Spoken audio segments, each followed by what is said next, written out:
Hello, welcome back to our channel. Today we'll be diving into a topic that is near and dear to our hearts. Sometimes it could be nerve-wracking, marriage. You see, I've been married for over 13 years. Why has been one of the most incredible journeys so far.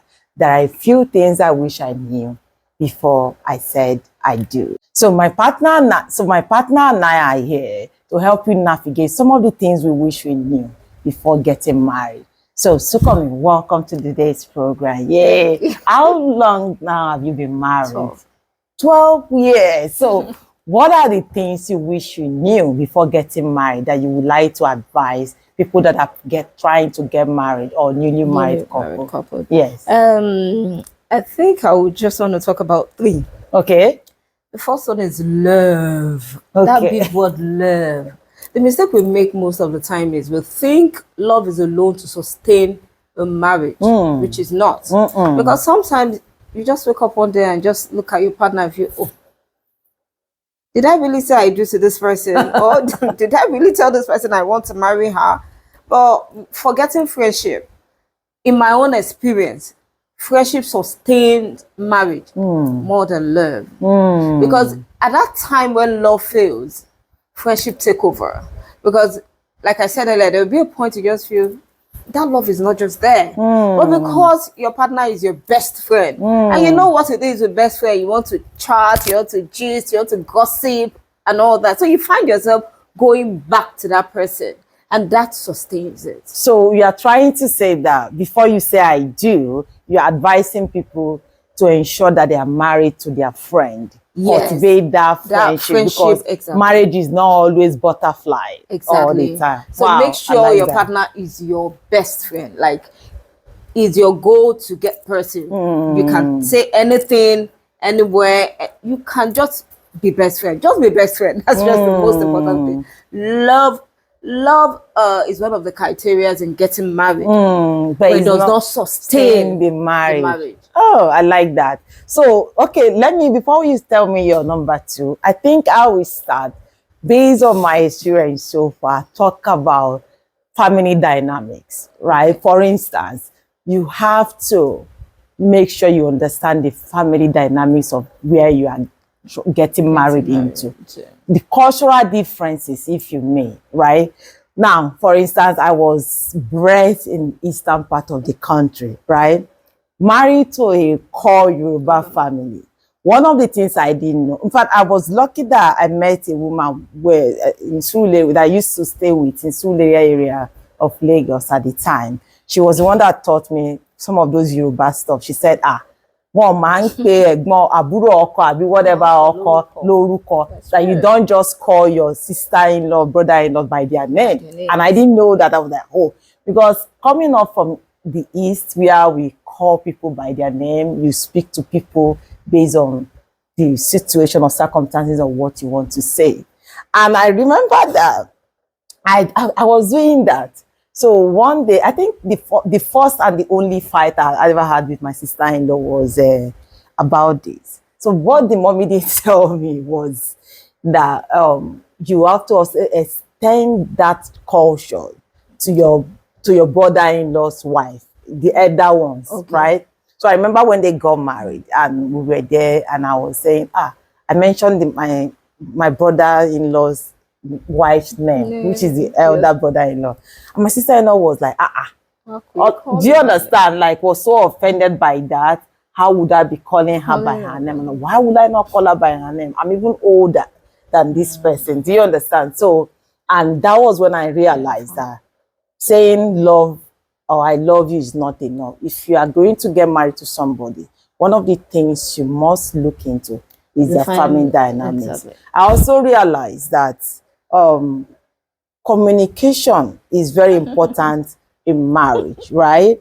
However, communication with your in-laws is another form of communication that I didn't know. For instance, again, as we go, even in my house, we were allowed to express ourselves as much as we can. We are allowed to say things the way they are. Or the way you feel. Yeah, exactly. Because I know I'm not going to intentionally hurt you. So I'm going to say it the way that I'm going to make sure you understand what the message is all about, right?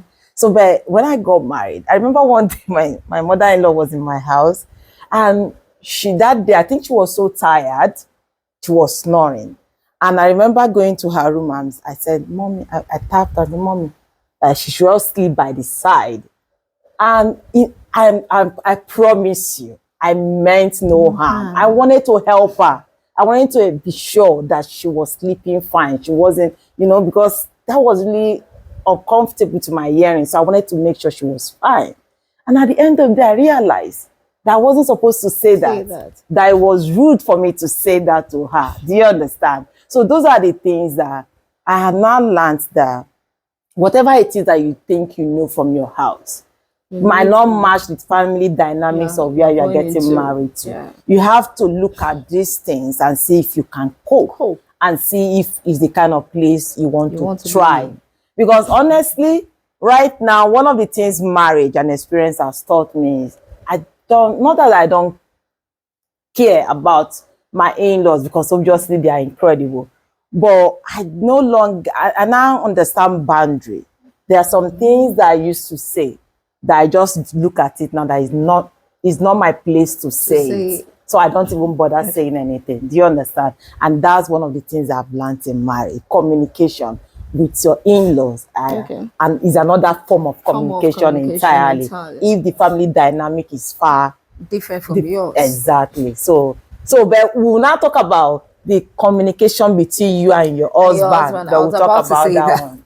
I was about to say that. Yeah, please do. Well, I think what we were not told was the only thing they told us was communication is key in marriage. You need to communicate with your partner. But they forgot to tell us there are times for different communication. Do you understand? Yeah. There are mood for different communication. That person might not be in the mood to listen to this kind of conversation at this particular time. So they forgot to tell us that you need to study, know the mood your partner is before you say some things. And I think it really took me time before I learned that. I just feel communication. I just want to talk. I just want to talk to you. I just want to say everything to you. I just want to tell you how this is. Not like it does not want it. But that particular time, it just doesn't want to listen to that kind of conversation. Yeah, it took me time to learn that. And again, I think the third one is sex. But before you even go to sex, let's talk about communication, because I want to look at it from my own marriage, the angle I view it from my marriage. I also think that one of the good things I've learned about communication in marriage is that you have to be intentional about it. Because oftentimes as women, we just want to talk. You want to make your point known. You want to shove it into your partner's throat. But oftentimes, are you listening enough? You need to listen to understand your partner's perspective. Because both of us might be looking at this, and you are seeing... I'm seeing white, and you are seeing purple. And he's seeing purple. So at the end of the day, you want to, pay attention. Stop talking for a while. Pay attention to his perspective. You will be so surprised that whatever you might be right. You might be saying the same thing. Yes, at the end of the day. So that's what I've learned, that it's not just about talking. Calm down, pay attention. Because what is communication without understanding? You have to pay. And understanding can only come when you listen. And for us women, many of us, it's not easy to listen. But again, over the years, I've learned to pay attention and talk less sometimes and listen to what he's saying. Yeah, so that's it. So please talk to me about the sex aspect. Yeah, sex. Like I said, sex. Then when we were young, when we were teenagers, our parents tend to teach us. No, they did not even teach us sex education. They only want to tell us, don't follow that boy. When you follow a boy and the boy touches you, you get pregnant and all that, blah, blah. Even when we are young adults and we start having boyfriends and we feel, and we start doing that thing. And we feel, we enjoy it, we like it, blah, blah, blah. And our parents are still shielding us from it. And the only thing that comes to our head is, let me get married, Joe. Let me get married, Joe. When I'm married, at least I have license to it. Nobody tells us that even after marriage, you get tired. Yeah. Now, I like what you said. You get You get tired. tired. And another thing I would say from what you just said now is marry your type. You have to learn to marry your type, not just your values, not just marry your type sexually too. Because someone that matches your own yes, energy. yes, because I think that when it comes to marriage, based on my own what I've learned over the years, we tend to focus on. Can I ask you a question? Yes, please. You know, in Christendom, they tell you it's fornication. So how do you know fornication when you have sex before marriage? So how do you know this person matches you? I think that's where Matches your communication. energy. That's what I'm saying. I feel like many of us just get smitten by a particular guy that, oh my God, he's so cute, I like him. Or maybe a particular aspect of what he said got us hooked, right? But we ignore other aspect like having kids. Now we get to finance, because finance is another conversation that must be hard, right? So now going back to the sex the conversation, I think we should have those conversations. Talk to me about your interest when it comes to intimacy. What does intimacy mean to you? When you talk about love making, fine, we are Christian, we've not done this before, right? According to your question, what comes to mind when you talk about intimacy? Now, how much sex is too much in your opinion when it comes to that? What's your opinion about kissing and hugging and PDA, public display of affection? We have to be having this comfortable enough to be having this conversation, because if we don't, what if you marry the opposite of what you are looking for? So now I think that is applicable to those that are planning to get married. Yeah. Now you are in that marriage. And according to your belief, no sex, no. Most of us shy away from it. Now we are in that marriage, and I found out my partner does not match up to my energy. What happened? That's because we fail to have that conversation. Don't forget it. That's why we are trying to help people that are looking into getting married to have those conversations. If you do not do those basic things, like your homework, if you may, you find yourself in that situation. But if you now get married and discover that you and your partner are opposites when it comes to sex and intimacy, what then do? You have to now ask yourself, is this a deal breaker for me? Is this something I can live by?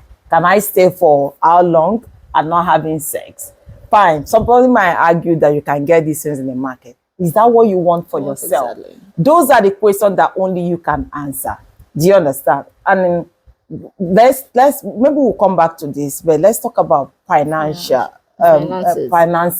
because money is key in any relationship, is marriage, because you have to talk about the debts, the what is it called, spending habits, traveling. What plans do you have around money? Are we going to be having some form of money? Yes, you have to. Money literacy is very very important, because if you don't, any money you are getting might just be going down the drain because you do not have those conversations, right? So now I want to tie this by saying, going back to that sexual aspect, every woman must ensure that they have their own financial freedom. Not because you don't love your husband, but because you want to be able to know that if I'm making a decision in the case of this thing that you cited, that the sex is not working for you and maybe your partner is not forthcoming. If you are staying in that marriage for whatever reason, you will know that you are staying because you want to be there. You are not staying because you have no option because of finances. Do you understand? So those are the things we have to really look at. But they are avoidable if we are able to sit down and tackle them before marriage. From the start. Yes. So that's my answer to that. So let's move on. Let's talk about, again, another thing I will say is, I will talk. You mentioned the other time that marriage is not always butterfly. It's not always glamorous. So there is also part of marriage that when you get married newly.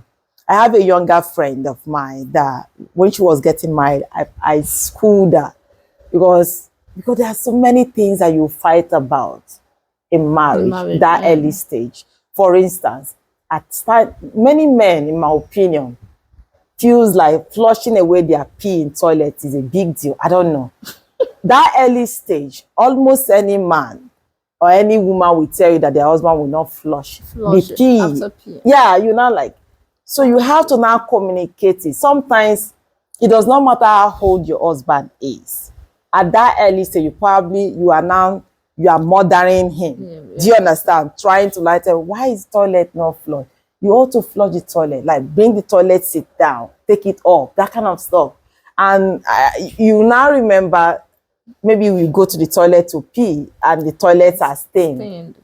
Why did you not raise it up? So at that time, you are challenging, you are not really fighting over the toilet at some point. You are fighting over territory, like power tussle. Like your husband will telling you, I've been living like this all my life. Why are you telling me? You don't understand. You're like, no, this is not okay. This is wrong. This, you know.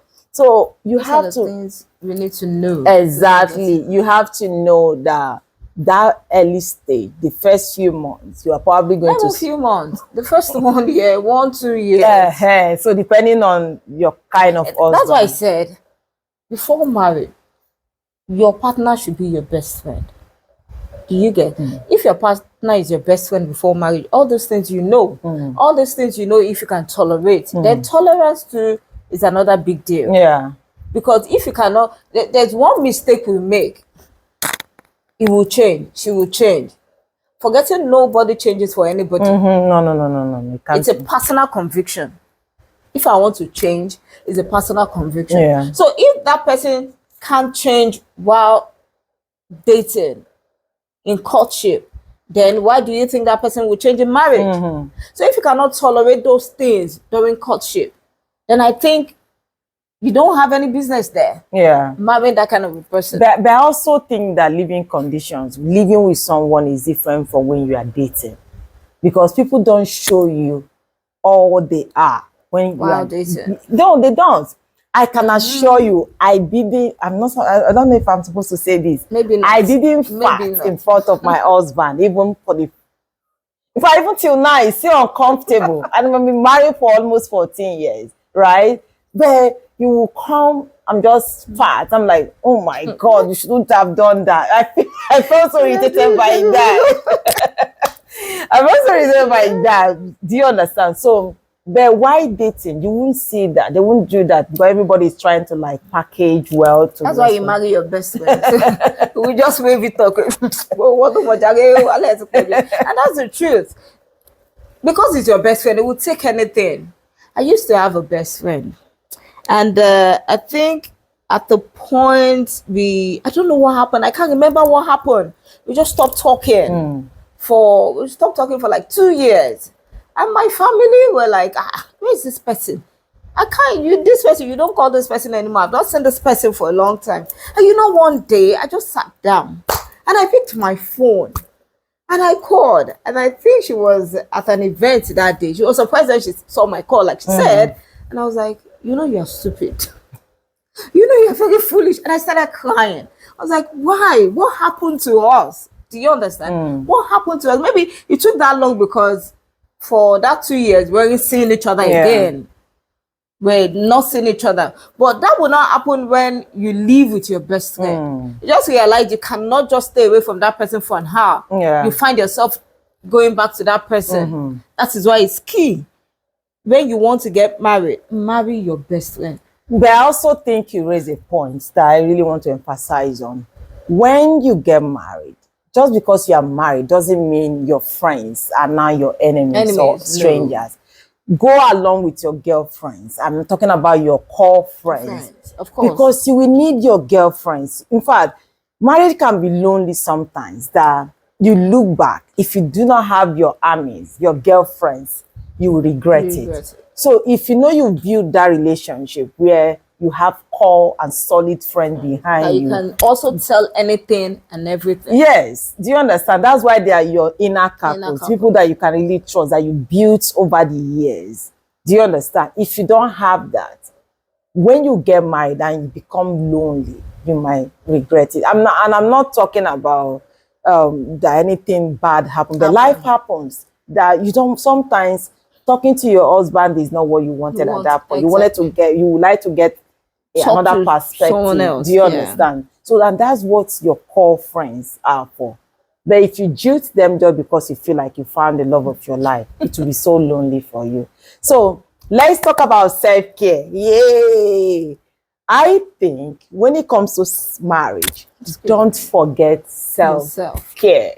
Talk about exercise. Anything that self-care means to you. Because healthy you will contribute better things to your family.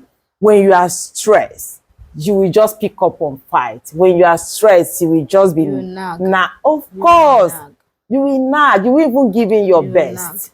So self-care is very important. Whatever it means to you, exercise, meditation, skincare. Well. Do you understand? Whatever self-care is very, very important. What else do you have to say to our about to get married couple out there? Just know what you're doing. Yeah, no marriage is not, it's not an easy ride. It's not a smooth ride. Know what you're doing. Be prepared for it. Be prepared for anything. Be prepared for it. It's another school on its own. Yeah. Another school on its own. You learn a lot every day. You evolve every day. So be prepared. Be prepared. Be open-minded when you are going into it. Like, I'm ready. And one thing I tell people going into marriage, I tell them, it's a do or die. Not like it's a do or die affair. I'm going into this marriage to make it work. Just have that mindset. It would work. Some people will say for better, for stay, for worse, for go. Not really worse as in worse, but things will happen. Time will happen. Do you understand? Like the Bible says, time for everything. A time to sow, a time to reap, a time for plenty, and a time for otherwise. So be open-minded that this thing will work no matter what. I'm not saying an abusive marriage. But exactly, I was going to say that. Marriage, because either physical abuse or mental abuse. I'm not talking about that. But just be open-minded. Don't give up on your marriage. Don't give up. Just be open-minded. Except there is any form of abuse. It doesn't even matter if it's emotional abuse. And that's why I said every woman should have their own money. Financial stability. Do you understand? And oftentimes, it does not have to be divorce. You could just take your time to separate from your marriage, to view things from the outside, to understand what you want. And probably, if you feel like there's going to be any form of change that will suit your lifestyle, then go for it. But by any means, understand what you want. Prioritize your self-care. Understand that if you are not healthy in any way or form, you won't be able to give your best in marriage. That's the advice. Most importantly, understand that love alone does not sustain. No, it doesn't. The butterflies often disappear. But there has to be an intentionality about it, like date night. Those are the conversations. How many times? Because I think in a healthy relationship where money is not an issue, date nights should be at every week. One of the activities. I'm not even joking. Every week. And it doesn't even have to cost so much. I love when a man is so intentional, when a man is... I don't want to use the one word romantic in this sense because it might make, romance. No, I'm talking about being intentional. Paying attention to the need of your wife. Because women often give so much. Let's talk about losing yourself in marriage. Now, there are ladies out there. If you are getting married, you have to also look at yourself, your capability, your ability to defend and protect yourself when the time comes, when the need arises. Because what I've noticed that also happened to me is that the moment I got married, I felt so relaxed, especially because of the challenges I went through, that I lost the sense of who I was. I didn't know who I was anymore. I became Iyawo rather than Abikeola. Don't go into my... sometimes you mix it up. Sometimes you're a Iyawo, sometimes you're a girlfriend, sometimes you're Abikeola. Sometimes don't mind that. No. Do not mind Abikeola. Sometimes you're a Iyawo, sometimes you're Abikeola, sometimes you're a side chick. No, but wait. The yeah, what that I meant is this, like, just the only thing I had in my plate was Okay. just Being a wife to my husband, Okay. and that wasn't fair to me. I was, it's just like, it was like I was walking in the dark trying to look for myself. Do you understand? And if you lose yourself in mind, it can be quite daunting for you to get back to who you want to be. So don't lose yourself. And that's where your girlfriends come in handy, because they will tell you, they will let you Yes, know if you when are you are drifting away from your real yourself. self. So if you have any other thing to say to I don't. Okay, Just be so open-minded. all Just right. know what you are going into. Be ready for it. Okay, so thank you so much for watching today's episode. Until next time when we come your way, probably we talk about cheating in marriage, if you will stay or leave when your husband or wife cheats on Ooh, you. that's hard. Until that day, we'll see you again next week. Bye for Bye now. for now. Bye.